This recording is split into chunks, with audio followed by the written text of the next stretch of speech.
All right, today we're reading How the Rainbow Was Made. So you're going to read this passage, then answer questions 1 through 7. Nanabozo's face, warmed as rays from brother sun, shone through the cracks of his tent and onto his skin.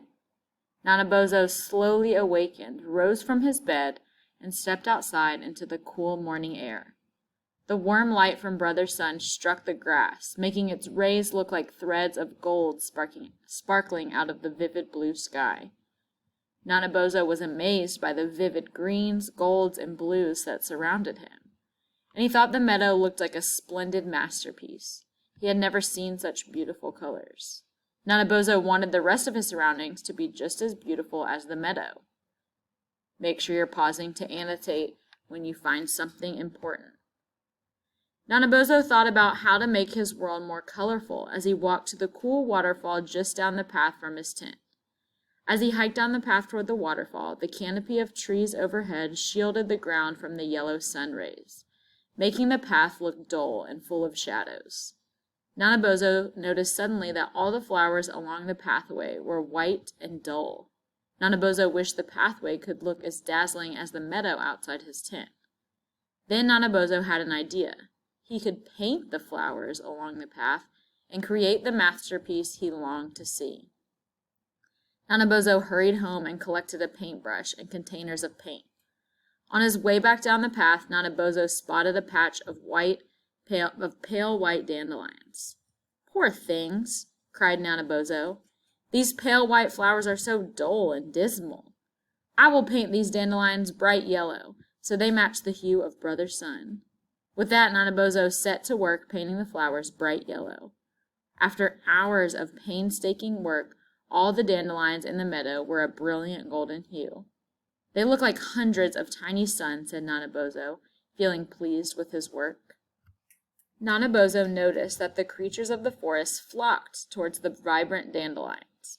Butterflies and bees crowded above the sunny yellow flowers, trying to sip their nectar, and the young fawns chased each other around the meadow, daring each other to munch on the tender golden buds. There's lots to annotate here, so make sure you're stopping to annotate. You can pause the video. Nanabozo felt so encouraged by the success of his dandelions that he decided to continue his work all along the path to the waterfall.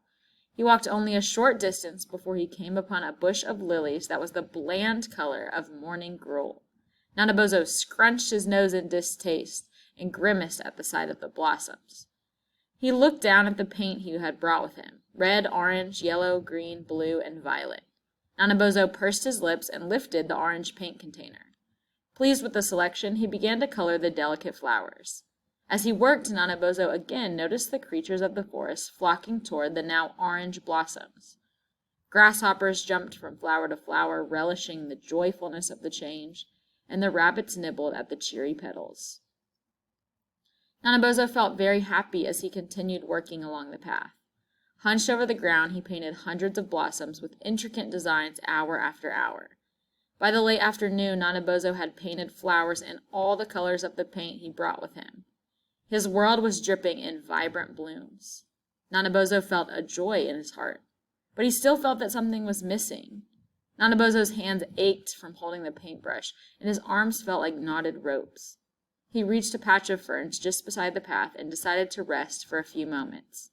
Nanabozo lay down and drifted to sleep. Chirp, chirp. A loud disturbance woke Nanabozo from his slumber. His eyes popped open to see two birds swirling playfully through the air overhead. Wren and lark were celebrating the beautifully colored flowers around the path. They darted from one blossom to the next. However, the friends were so absorbed in their games they did not notice Nanabozo or his containers of paint. At that moment, Wren spotted a vibrant red orchid and flew toward it. Lark spotted the orchid at the same moment, and without realizing it, flew directly toward Wren. With a crash and a splash, the two birds collided in the air and fell directly into Nanabozo's colorful paint cans. Wren was shocked by the cold, oozing paint and flew quickly into the air over the waterfall. As she did so, she streaked the sky with red, yellow, and orange. Lark was also surprised by the incident and flew after her friend. Lark's tail was covered in green, blue, and violet paint, which also left smudges in the air just above the waterfall. Wren and Lark looked back at the paint streaks, and their eyes widened in surprise. "Oh, you naughty birds," scolded Nannabozo. "I cannot finish my masterpiece now that you have wasted the rest of my paint." Then he added, "Now wash yourselves in the waterfall so you do not smear the paint all around the forest." Wren and Lark hung their heads and flew through the waterfall to clean up. Just then Nannabozo turned toward the waterfall and saw the vivid streaks of paint left by the birds in the sky. The colors arched over the water in a thrilling arch: red, orange, yellow, green, blue, and violet. The colors sparkled in the sun just above the misty blue waterfall. Nannabozo's mouth dropped in amazement. The birds had added the final piece of color the path needed, and his masterpiece was now complete. And from that day forward, whenever Brother Sun shone brightly through the rain or misty water, a rainbow with red, orange, yellow, green, blue, and violet streaks formed in the sky. All right, take about 2 to 3 minutes and write a genre-based thinking job right here. If you don't finish in 2 to 3 minutes, just go ahead and move on to the questions. Number 1.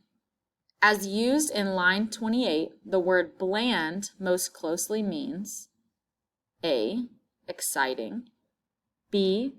Dull, C. Colorful, or D. Cruel. Pause the video and go look at line 28 in your text. Ask someone to read it if you need us to, and then you can look at the options again. Number 2. Which detail from the story best supports the idea that Nannabozo is hardworking? A. Nannabozo wished the pathway could look as dazzling as the meadow outside his tent. B. They looked like hundreds of tiny suns, said Nannabozo, feeling pleased with his work. C. Hunched over the ground, he painted hundreds of blossoms with intricate designs hour after hour. D. "Oh, you naughty birds," scolded Nannabozo. "I cannot finish my masterpiece now that you have wasted the rest of my paint."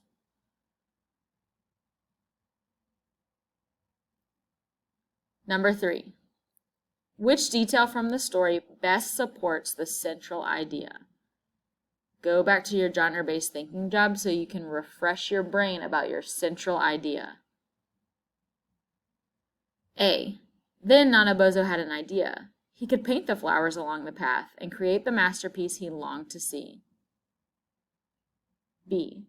Butterflies and bees crowded above the sunny yellow flowers, trying to sip their nectar, and the young fawns chased each other around the meadow, daring each other to munch on the tender gold buds.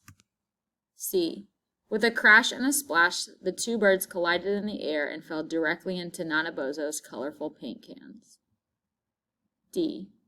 And from that day forward, whenever Brother Sun shone brightly through the rain or misty water, a rainbow with red, orange, yellow, green, blue, and violet streaks formed in the sky. Number 4. Which detail shows that the birds did not streak the sky on purpose? A. Lark's tail was covered in green, blue, and violet paint, which also left smudges in the air just above the waterfall. B. Wren and Lark looked back at the paint streaks, and their eyes widened in surprise. C. "Oh, you naughty birds," scolded Nannabozo. "I cannot finish my masterpiece now that you have wasted the rest of my paint." D. The birds had added the final piece of color the path needed, and his masterpiece was now complete. Number 5. Why are lines 50 through 61 important to the story? Pause this video now, go back to your text and read lines 50 to 61. If you want me or Miss Graham to read it for you, raise your hand and we will read it for you. Right, if you are still listening, you should have already read lines 50 through 61. Now you're answering why they are so important to the story. A. They explain the theme of the story. B. They introduce the main character of the story. C, they describe the turning point of the story. D, they offer more information about the story setting. Number 6. How do Lark and Wren contribute to the development of the plot? A, their loud noises woke Nanabozo from a deep slumber. B, their actions served to complete Nanabozo's masterpiece. C, their carelessness landed them in Nanabozo's paint cans. D, their actions stopped Nanabozo from painting more flowers. Number 7, the last question. Which of the following best summarizes the story? A, Nanabozo sees a dazzling meadow outside his home and he wants to make other places just as beautiful. He works hard to paint hundreds of flowers in many colors. His hard work is disrupted when 2 birds fly into his paint. B, Nanabozo decides to make some of the scenery near his house more colorful by painting the flowers. He paints the dandelions yellow to look like the sun. The animals in the forest enjoy the colorful flowers. C, Nanabozo wants the work to be colorful, so he paints the flowers. The animals in the forest enjoy his work. Lark and Wren play near the paint and accidentally bump into it. When they fly away, they make a rainbow. D, Nanabozo is sleeping when he feels the sun shine on his face.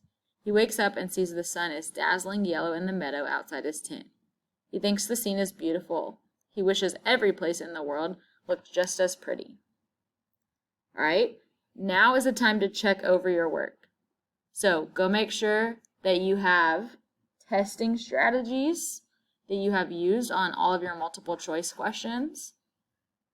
If you have time to look back at some of the questions that were really hard, you can look back at them and see if you still think that answer is correct.